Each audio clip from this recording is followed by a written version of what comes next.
Recorded Books presents an unabridged recording of The War of Art, Winning the Inner Creative Battle, by Steven Pressfield, narrated by George Guidell. This book is copyrighted 2002 by Steven Pressfield. This recording is copyrighted 2003 by Recorded Books. This book opens with the following foreword by Robert McKee. Steven Pressfield wrote The War of Art for me. He undoubtedly wrote it for you, too, but I know he did it expressly for me, because I hold Olympic records for procrastination. I can procrastinate thinking about my procrastination problem. I can procrastinate dealing with my problem of procrastinating thinking about my procrastination problem. So Pressfield, that devil, asked me to write this foreword against a deadline, knowing that no matter how much I stalled, eventually I'd have to knuckle down and do the work. At the last possible hour I did, and as I leafed through Book 1, Defining the Enemy, I saw myself staring back guilty-eyed from every page. But then Book 2 gave me a battle plan, Book 3 a vision of victory, and as I closed The War of Art, I felt a surge of positive calm. I now know I can win this war, and if I can, so can you. To begin Book 1, Pressfield labels the enemy of creativity resistance, his all-encompassing term for what Freud called the death wish, that destructive force inside human nature that rises whenever we consider a tough, long-term course of action that might do for us or others something that's actually good. He then presents a rogues gallery of the many manifestations of resistance. You will recognize each and every one, for this force lives within us all. Self-sabotage, self-deception, self-corruption. We writers know it as block, a paralysis whose symptoms can bring on appalling behavior. Some years ago, I was as blocked as a Calcutta sewer, so what did I do? I decided to try on all my clothes. To show just how anal I can get, I put on every shirt, pair of pants, sweater, jacket, and sock, sorting them into piles: spring, summer, fall, winter, Salvation Army. Then I tried them on all over again, this time parsing them into spring casual, spring formal, summer casual. 2 days of this, and I thought I was going mad. Want to know how to cure writer's block? It's not a trip to your psychiatrist, for as Pressfield wisely points out, seeking support is resistance at its most seductive. No, the cure is found in Book 2, Turning Pro. Steven Pressfield is the very definition of a pro. I know this because I can't count the times I called the author of The Legend of Bagger Vance to invite him for a round of golf, and although tempted, he declined. Why? Because he was working. And as any writer who has ever taken a backswing knows, golf is a beautifully virulent form of procrastination. In other words, resistance. Steve packs a discipline forged of Bethlehem steel. I read Steve's Gates of Fire and Tides of War back to back while traveling in Europe. Now, I'm not a lachrymose guy. I hadn't cried over a book since The Red Pony, but these novels got to me. I found myself sitting in cafes, choking back tears over the selfless courage of those Greeks who shaped and saved Western civilization. As I looked beneath his seamless prose and sensed his depth of research, of knowledge of human nature and society, of vividly imagined telling details, I was in awe of the work, all the work that built the foundation of his riveting creations. And I'm not alone in this appreciation. When I bought the books in London, I was told that Steve's novels are now assigned by Oxford history dons who tell their students that if they wish to rub shoulders with life in classical Greece, Read Pressfield. How does an artist achieve that power? In the second book, Pressfield lays out the day-by-day, step-by-step campaign of the professional. Preparation, order, patience, endurance, acting in the face of fear and failure. No excuses, no bullshit. And best of all, Steve's brilliant insight that first, last, and always, the professional focuses on mastery of the craft. Book 3, The Higher Realm, looks at inspiration, that sublime result that blossoms in the furrows of the professional who straps on the harness and plows the fields of his or her art. In Pressfield's words, when we sit down each day and do our work, power concentrates around us. We become like a magnetized rod that attracts iron filings. Ideas come. Insights accrete.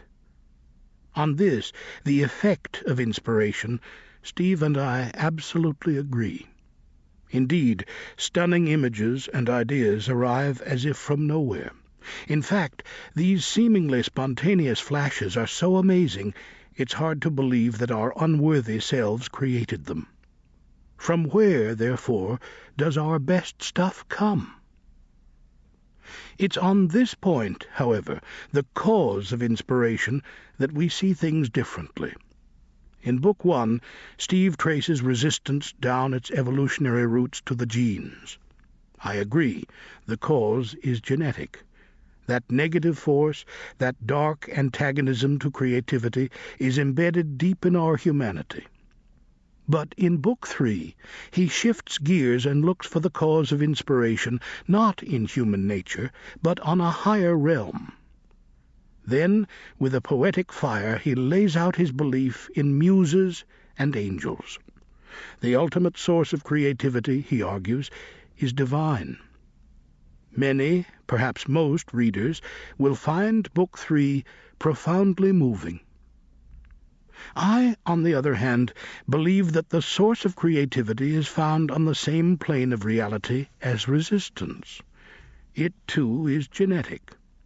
It's called talent, the innate power to discover the hidden connection between two things, images, ideas, words, that no one else has ever seen before, link them, and create for the world a third, utterly unique work. Like our IQ, talent is a gift from our ancestors. If we're lucky, we inherit it. In the fortunate, talented few, the dark dimension of their natures will first resist the labor that creativity demands, but once they commit to the task, their talented side stirs to action and rewards them with astonishing feats. These flashes of creative genius seem to arrive from out of the blue for the obvious reason. They come from the unconscious mind. In short, if the muse exists, she does not whisper to the untalented. So, although Steve and I may differ on the cause, we agree on the effect. When inspiration touches talent, she gives birth to truth and beauty. And when Steven Pressfield was writing The War of Art, she had her hands all over him. And now, The War of Art. What I do. I get up, take a shower, have breakfast. I read the paper, brush my teeth. If I have phone calls to make, I make them. I've got my coffee now. I put on my lucky work boots and stitch up the lucky laces that my niece Meredith gave me. I head back to my office, crank up the computer. My lucky hooded sweatshirt is draped over the chair, with the lucky charm I got from a gypsy in Sainte-Marie-de-la-Mer for only $8 in francs, and my lucky Largo name tag that came from a dream I once had. I put it on. On my thesaurus is my lucky cannon that my friend Bob Versandi gave me from Morro Castle, Cuba. I point it toward my chair so it can fire inspiration into me. I say my prayer, which is the invocation of the muse from Homer's Odyssey, translation by T.E. Lawrence, Lawrence of Arabia, which my dear mate Paul Rink gave me, and which sits near my shelf with the cufflinks that belonged to my father and my lucky acorn from the battlefield at Thermopylae. It's about 10:30 now. I sit down and plunge in. When I start making typos, I know I'm getting tired. That's 4 hours or so. I've hit the point of diminishing returns. I wrap for the day, copy whatever I've done to disk, and stash the disk in the glove compartment of my truck in case there's a fire and I have to run for it. I power down. It's 3:30. The office is closed. How many pages have I produced? I don't care. Are they any good? I don't even think about it. All that matters is I've put in my time and hit it with all I've got. All that counts is that for this day, for this session, I have overcome resistance. What I know. There's a secret that real writers know that wannabe writers don't. And the secret is this. It's not the writing part that's hard. What's hard is sitting down to write. What keeps us from sitting down is resistance. The unlived life. Most of us have two lives, the life we live and the unlived life within us. Between the two stands resistance. Have you ever brought home a treadmill and let it gather dust in the attic? Ever quit a diet, a course of yoga, a meditation practice? Have you ever bailed out on a call to embark upon a spiritual practice, dedicate yourself to a humanitarian calling, commit your life to the service of others? Have you ever wanted to be a mother, a doctor, an advocate for the weak and helpless, to run for office, crusade for the planet, campaign for world peace, or to preserve the environment? Late at night, have you experienced a vision of the person you might become, the work you could accomplish, the realized being you were meant to be? Are you a writer who doesn't write, a painter who doesn't paint, an entrepreneur who never starts a venture? Then you know what resistance is. One night I was laying down. I heard Papa talking to Mama. I heard Papa say to let that boy boogie-woogie, 'cause it's in him, and it's got to come out. John Lee Hooker, Boogie Chillin'. Resistance is the most toxic force on the planet. It is the root of more unhappiness than poverty, disease, and erectile dysfunction. To yield to resistance deforms our spirit. It stunts us and makes us less than we are and were born to be. If you believe in God, and I do, you must declare resistance evil, for it prevents us from achieving the life God intended when He endowed each of us with our own unique genius. Genius is a Latin word. The Romans used it to denote an inner spirit, holy and inviolable, which watches over us, guiding us to our calling. A writer writes with his genius. An artist paints with hers. Everyone who creates operates from this sacramental center.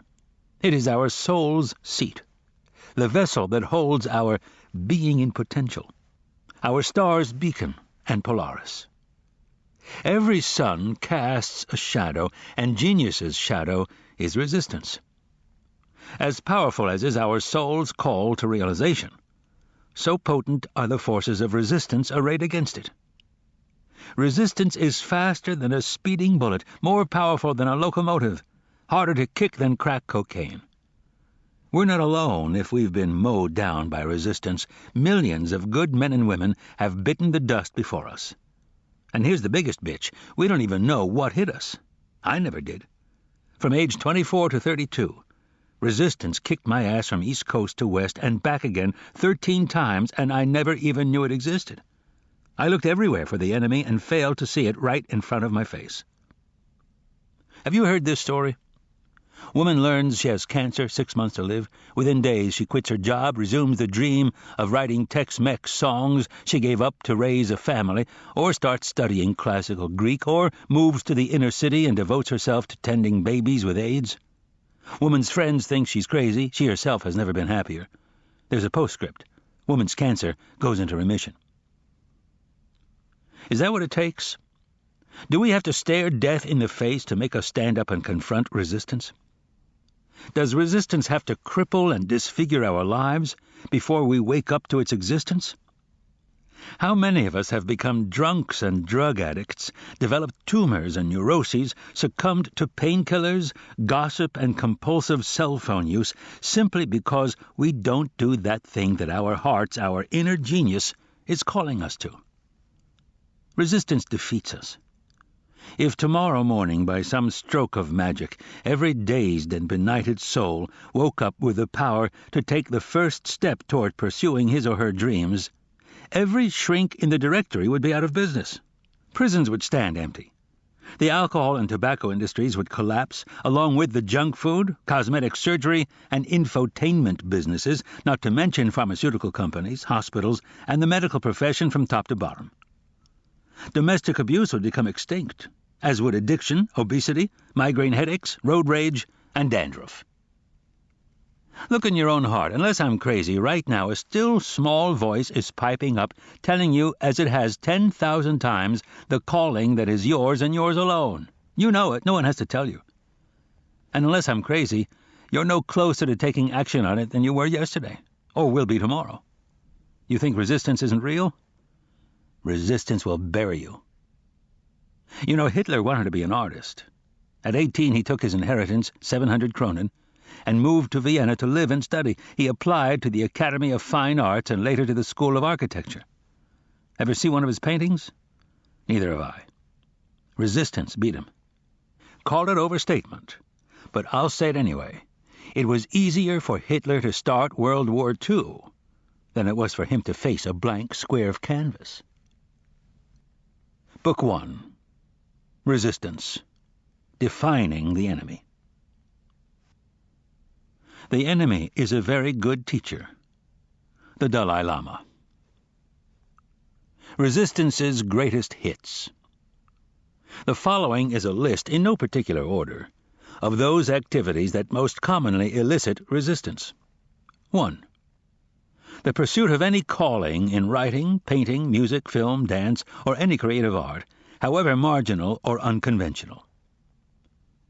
2. The launching of any entrepreneurial venture or enterprise for profit or otherwise. 3. Any diet or health regimen. 4. Any program of spiritual advancement. 5. Any activity whose aim is tighter abdominals. 6. Any course or program designed to overcome an unwholesome habit or addiction. 7. Education of every kind. 8. Any act of political, moral, or ethical courage, including the decision to change for the better some unworthy pattern of thought or conduct in ourselves. 9. The undertaking of any enterprise or endeavor whose aim is to help others. 10. Any act that entails commitment of the heart. The decision to get married, to have a child, to weather a rocky patch in a relationship. 11.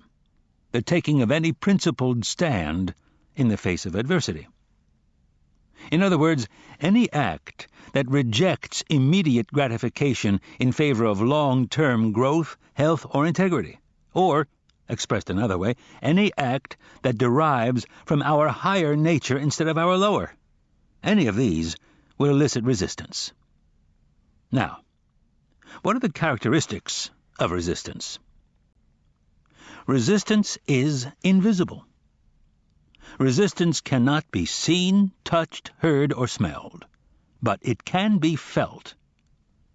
We experience it as an energy field radiating from a work in potential. It's a repelling force. It's negative.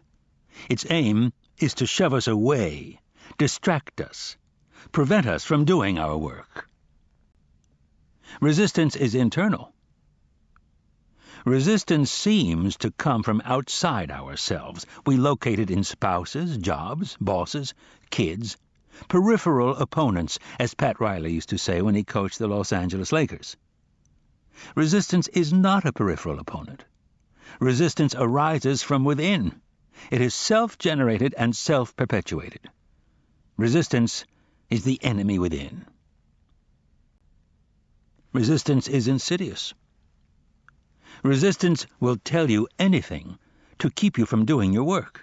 It will perjure, fabricate, falsify, seduce, bully, cajole.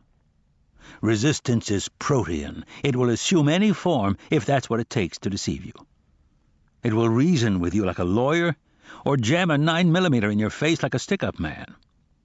Resistance has no conscience. It will pledge anything to get a deal, then double-cross you as soon as your back is turned. If you take resistance at its word, you deserve everything you get.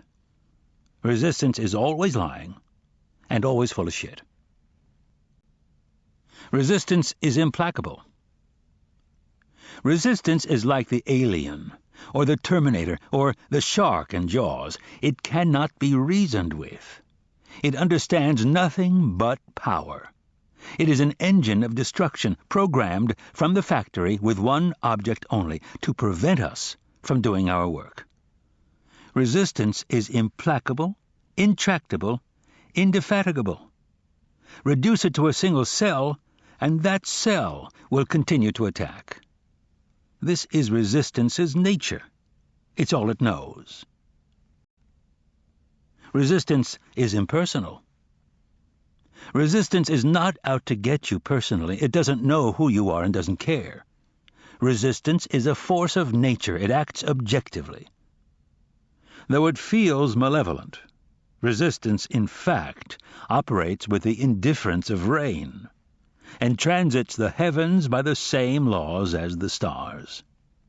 When we marshal our forces to combat resistance, we must remember this. Resistance is infallible. Like a magnetized needle floating on a surface of oil, resistance will unfailingly point to true north, meaning that calling or action it most wants to stop us from doing. We can use this. We can use it as a compass. We can navigate by resistance, letting it guide us to that calling or action that we must follow before all others. Rule of thumb: the more important a call or action is to our soul's evolution, the more resistance we will feel toward pursuing it. Resistance is universal. We're wrong if we think we're the only ones struggling with resistance. Everyone who has a body experiences resistance. Resistance never sleeps. Henry Fonda was still throwing up before each stage performance, even when he was 75. In other words, fear doesn't go away. The warrior and the artist live by the same code of necessity which dictates that the battle must be fought anew every day. Resistance plays for keeps. Resistance's goal is not to wound or disable. Resistance aims to kill. Its target is the epicenter of our being, our genius, our soul, the unique and priceless gift we were put on earth to give and that no one else has but us. Resistance means business. When we fight it, we're in a war to the death. Resistance is fueled by fear. Resistance has no strength of its own. Every ounce of juice it possesses comes from us. We feed it with power by our fear of it. Master that fear, and we conquer resistance. Resistance only opposes in one direction. Resistance obstructs movement only from a lower sphere to a higher. It kicks in when we seek to pursue a calling in the arts, launch an innovative enterprise, or evolve to a higher station morally, ethically, or spiritually. So, if you're in Calcutta, working with the Mother Teresa Foundation, and you're thinking of bolting to launch a career in telemarketing, relax. Resistance will give you a free pass. Resistance recruits allies. Resistance, by definition, is self-sabotage, but there's a parallel peril that must also be guarded against: sabotage by others. When a writer begins to overcome her resistance, in other words, when she actually starts to write, she may find that those close to her begin acting strange. They may become moody or sullen, they may get sick, They may accuse the awakening writer of changing, of not being the person she was. The closer these people are to the awakening writer, the more bizarrely they will act and the more emotion they will put behind their actions. They are trying to sabotage her. The reason is that they are struggling, consciously or unconsciously, against their own resistance. The awakening writer's success becomes a reproach to them. If she can beat these demons, why can't they? Often, couples or close friends, even entire families, will enter into tacit compacts whereby each individual pledges unconsciously to remain mired in the same slough in which she and all her cronies have become so comfortable. The highest treason a crab can commit is to make a leap for the rim of the bucket. The awakening artist must be ruthless, not only with herself, but with others. Once you make your break, you can't turn around for your buddy who catches his trouser leg on the barbed wire. The best thing you can do for that friend, and he'd tell you this himself if he really is your friend, is to get over the wall and keep motating. The best and only thing that one artist can do for another is to serve as an example and an inspiration. Now, let's consider the next aspect of resistance: symptoms. Resistance and procrastination. Procrastination is the most common manifestation of resistance because it's the easiest to rationalize. We don't tell ourselves, "I'm never going to write my symphony." Instead, we say, "I'm going to write my symphony. I'm just going to start tomorrow." Resistance and Procrastination, Part 2. The most pernicious aspect of procrastination is that it can become a habit. We don't just put off our lives today, we put them off till our deathbed. Never forget, this very moment we can change our lives. There never was a moment, and never will be, when we are without the power to alter our destiny. This second, we can turn the tables on resistance. This second, we can sit down and do our work.